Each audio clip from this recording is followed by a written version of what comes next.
Okay, I'd like to talk to you about some good weapons for hand-to-hand combat. If you're light infantry, this is the one I would go with.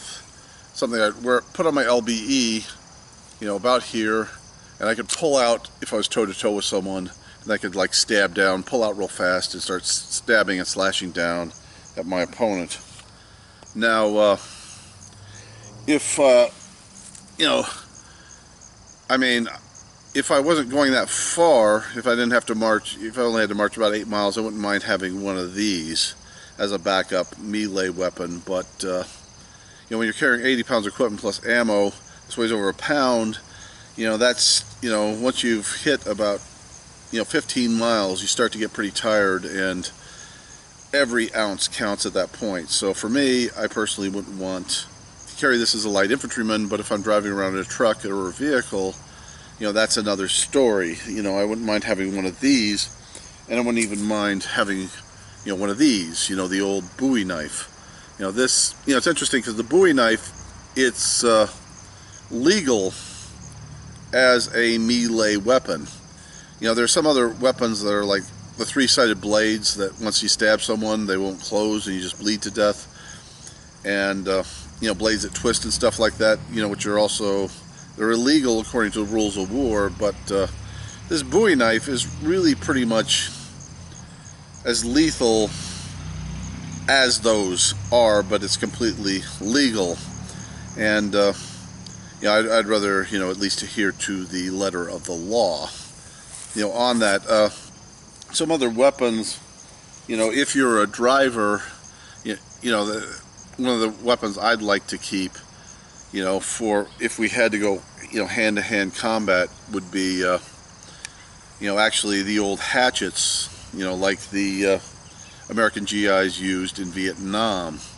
If you ever saw the movie not Braveheart, but Last of the Mohicans, and if you remember the movie The Patriot starring Mel Gibson, you saw hatchets being used in close quarter combat, and they were extremely effective in a close quarter fight.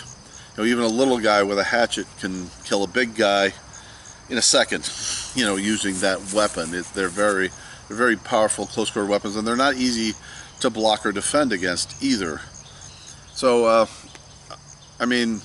lot of people, would probably disagree with me on this, but I would even like to keep, some samurai, a couple samurai swords in the back of the vehicle if we had to go close quarter combat.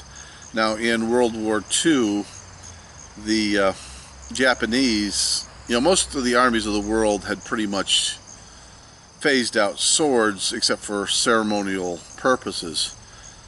But the Japanese still had the samurai sword, plus they had a strong tradition of training in the samurai swords. Even a lot of young schoolgirls knew how to yield a samurai sword. And there was a case in Iwo Jima where it went hand-to-hand combat, and a Japanese officer pulled out a samurai sword and killed 20 American Marines before they finally got him. And this was by himself with a samurai sword. So they, were a very deadly weapon. And but as far as close quarter weapons go, I'd also like to have a couple of the old style like trench clubs around, for close quarter combat. Those were very effective in World War I. Another good weapon to have is actually close quarter combat, and you probably have, is a shovel. Now for close quarter combats, I like the old shovels that had a solid wooden handle that weren't foldable.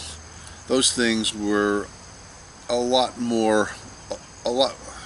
were a lot less likely to break, and they were a lot more solidly designed, and they psychologically, they just looked scary. Plus soldiers would sometimes sharpen the edges of them, so when they hit, they would cut as they hit your opponent. But even without the edges sharpened, it's still, a shovel in your hand swinging around, one of those e-tools, particularly with a wooden handle like that, is a very powerful weapon. Plus, it's got that flat blade on it, so you can kind of use that as a shield as someone's coming in with you with like a knife or something like that, or a bayonet.